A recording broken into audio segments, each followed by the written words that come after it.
خانه‌های سرد و دستگاه‌های گرم‌دهی بدون گرمی در روزهای اول زمستان. این صحنه بعضی از بلندآشانه‌های دوشنبه است که ساکنانش از درست کار نکردن شبکه‌های گرم‌دهی شکایت دارند.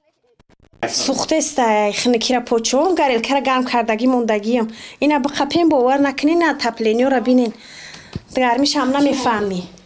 اینجا محله مشهور بداک در ناحیه شاه منصوری پایتخت است. ساکنان شکوه دارند که با وجود درست کار نکردن شبکه‌های گرم‌دهی مقامات از ماه اکتبر پول آب گرم را از آنها میگیرند.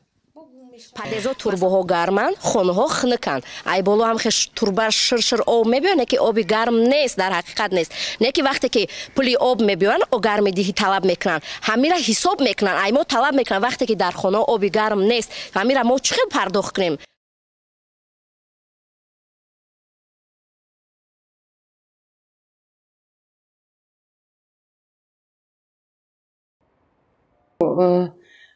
дар рӯдаки 86 зиндагонӣ мекунем. хиёбони рӯдаки хонаи 86. мана имрӯз аллакай зимистон сар шудасту батареяи мо тамоман гарм намешавад. ба зур ширгарм.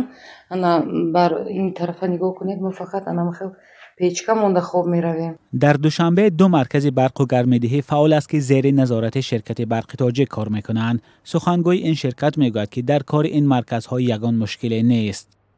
از جانب مرکزهای برق و گرم‌دهی شهر دوشنبه 1 و 2 گوییم در حالت کاری است، در حالت مقرری است. یگان مشکلات در این باره نیست جهت انتقال گرمی به اهالی.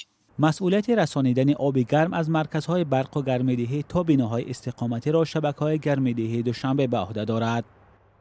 در شبکه‌های گرم‌دهی دوشنبه حاضر نشدند که در نزد دوربین صحبت کنند، اما یک نماینده این اداره در صحبتی بدون میکروفون گفت آنها همان مقدار آب گرمی را که از مرکزهای برق و گرم‌دهی میگیرند تا به ساکنان میرسانند. با گفته همصحبت ما در این اداره نرسیدن گرمی در بعضی از منزل‌های ساکنان دوشنبه از چند عامل وابستگی دارد، از جمله از اینکه قبورهای همان بنا مشکل دارند و یا اینکه در منزل ساکنان چه مشکلی هست. با گفته این همصحبت ما باید در هر یک شکایت علاوه بررسی شده و در جایش حل کرده شود. خود مقامات نیز کمبود گرمی را در خانه‌های مردم در پایتخت رد نمی‌کنند. آژانس نظارت در ساحه انرژتیک تاجیکستان ماه نوامبر بعد سنجش اعلام کرد که تامین خانه‌های ساکنان با گرمی در شهر دوشنبه به قدر ضروری نیست.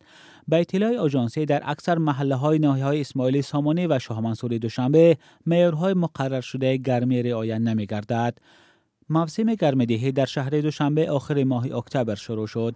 مقامات و هم متخصصان تامین ساکنان بلند آشانه‌ها را با گرمی یک راه صرفه نیروی برق می‌دانند، ولی مسئله اینجاست که مردم فعلا هم از نارسایی برق رنج می‌کشند و هم از کمبود گرمی.